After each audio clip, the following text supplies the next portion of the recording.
A primeira coisa é uma nova definição de autocuidado que a autora propõe do livro, que ela diz que autocuidado para ela é sobre fazer o que faz você se sentir como você mesma. Então, aquelas coisas que quando você faz, você se sente você mesma, na sua pessoa, no seu elemento, isso é autocuidado, independente do que seja. E aí eu parei pra tentar fazer uma lista dessas coisas pra mim. E realmente foi um exercício bem simples e bem, assim, abriu minha cabeça pra perceber realmente quais são as coisas que me fazem sentir eu mesma. E, né, isso pra mim seria cuidado. Então, pra mim, por exemplo, sei lá, ler, tomar sol, ir pra academia, essas são coisas que eu me sinto eu mesma fazendo, assim, me faz lembrar de quem eu sou.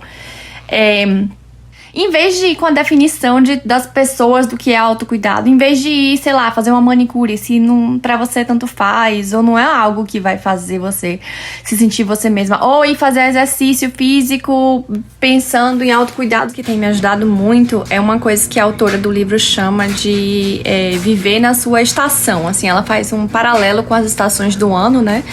E que nossa vida também é cheia de fases diferentes, de estações diferentes.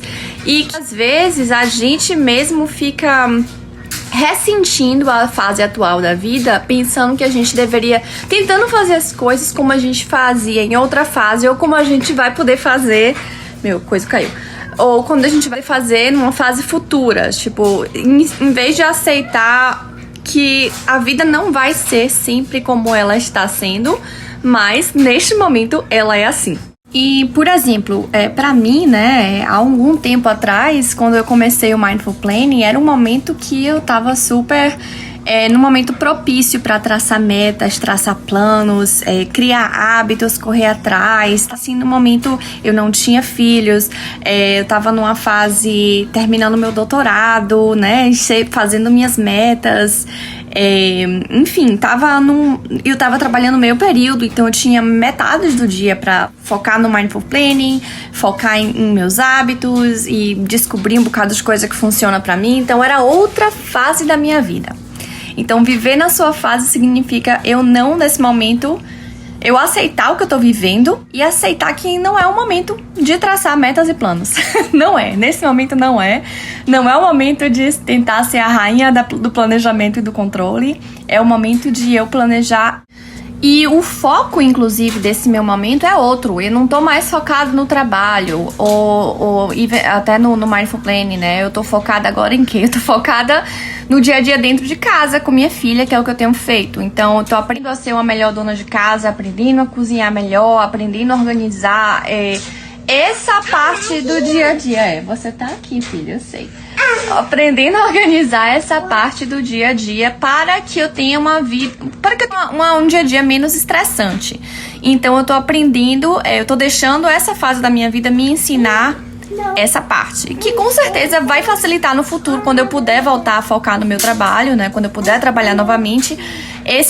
Outro princípio super importante que tem me ajudado é dar nome ao que realmente importa pra você, mas é o que importa mais. Então, por exemplo, em todas as áreas da sua vida, ou qualquer área da sua vida que tenha lhe estressado, você esteja insatisfeita, que você sinta que precise, sei lá, voltar ao básico, ou recomeçar, ou fazer um planejamento, pense primeiro, antes de qualquer coisa, por que você tá fazendo aquilo, o que importa mais pra você.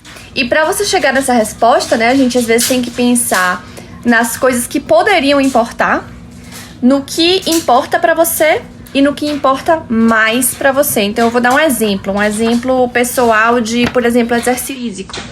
Eu voltei a fazer exercício físico há uns 2 meses atrás, né? Desde que eu tava grávida, né? Eu tinha parado. E aí eu resolvi que essa área da minha vida tava me incomodando. Aliviar o estresse, melhorar o condicionamento físico e me sentir mais saudável. São as coisas que eu diria que importam mais pra mim. Dessas 3, aí é o desafio, né? Você tem que escolher qual é a sua prioridade absoluta. Então, a minha prioridade absoluta é realmente me sentir mais saudável. Eu nem sabia disso. Às vezes a gente não sabe qual é a nossa prioridade, até a gente pensar bastante sobre isso, começar com a prioridade errada, ver que aquilo não é o que importa, então, enfim.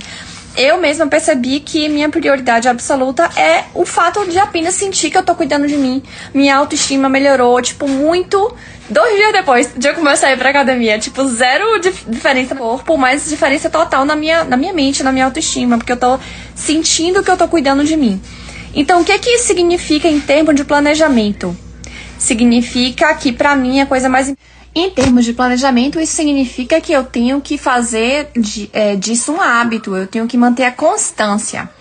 E eu sei que pra mim, pra eu continuar indo, eu preciso de novos estímulos. Então eu procurei um aplicativo que tem treinos diferentes, essas coisas assim, que te ajuda, né, a ir pra academia, lhe dar incentivos, enfim, tem todo todo voltado para você manter a constância, sabe? Então, isso é importante. E por que é importante eu descobrir isso? Porque eu sei que eu não preciso focar em treinos para necessariamente perder peso, aumentar a massa muscular, blá, blá, blá. Eu posso botar isso? Posso. Mas o treino em si é a coisa mais importante para mim? Não. Pra mim, a coisa mais importante é o hábito. Então, às vezes, por exemplo, eu vejo que é um treino muito pesado e eu tô cansada, eu pulo alguns exercícios sem culpa, porque eu sei que minha prioridade é ir. É importante também dizer que a prioridade que você vai escolher para o que quer que seja tá muito relacionada à área da sua vida, a fase, né, a estação da vida que você tá vivendo agora. E essa prioridade pode mudar e vai mudar. Então, por exemplo, agora minha prioridade são receitas simples, porém eu não preciso escolher receitas fáceis, porque eu tenho alguma habilidade na cozinha. Eu não preciso escolher receitas rápidas, como provavelmente eu vou ter que escolher no futuro, porque agora eu tenho tempo de cozinhar, sabe? Então, no futuro pode ser que eu tenha que escolher uma outra prioridade, né, de acordo com outra fase da minha vida, e ok, isso vai mudar, a sua prioridade vai mudar de acordo com a fase da vida que você estiver passando. Gente, tá com barulho no fundo porque eu tô lavando roupa. Paciência. Mas enfim, outra coisa também que tem me ajudado muito é um princípio que ela chama de decidir de uma vez só. Decidir as coisas de uma vez só.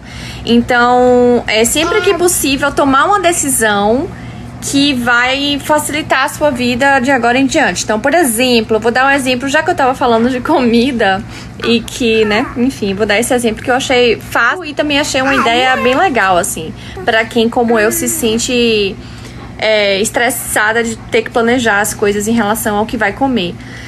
Por exemplo, um exemplo de como decidir de uma vez só. Quando você vai pensar no seu cardápio, você decide hoje, estou decidindo que toda segunda-feira eu vou comer um prato vegetariano, sei lá, terça é dia de pasta, quarta é dia de prato feio. Essa coisa de decidir de uma vez algo que provavelmente você já faz para alguma área da sua vida, sem perceber. Mas a ideia é você tomar mais consciência disso para usar essa decisão logo de antecedência, digamos assim, para facilitar a sua vida em outras áreas que estejam lhe causando algum estresse. É uma coisa super simples, mas que faz uma diferença absurda. Porque, por exemplo, vai limitar as suas decisões futuras. Se você decide que toda terça-feira é dia de massa, você já sabe ali que você vai escolher uma receita de massa. Não vai mais. Se você tiver 2 livros de receita, então, e tiver que escolher livro de receita de massa, você tem o quê? 4, 5 opções? Sabe? Não tem mais a internet inteira com milhões de opções. Então, isso ajuda você a se sentir menos sobrecarregada pelo peso das suas decisões futuras. Então é isso, gente. O último princípio, eu nem vou falar muito porque é meio óbvio, que seja gentil com você mesma, né? E comece devagar. Então, para qualquer coisa, qualquer mudança que você queira, isso eu já falava também no Mindful Planning, é aquela coisa, vamos tentar mudar a estratégia, então, enfim, não se cobre. E tudo isso, esses princípios todos que eu falei, é pra você aplicar pra sua vida, em vez de ficar, tipo, refém das coisas que importam pros outros.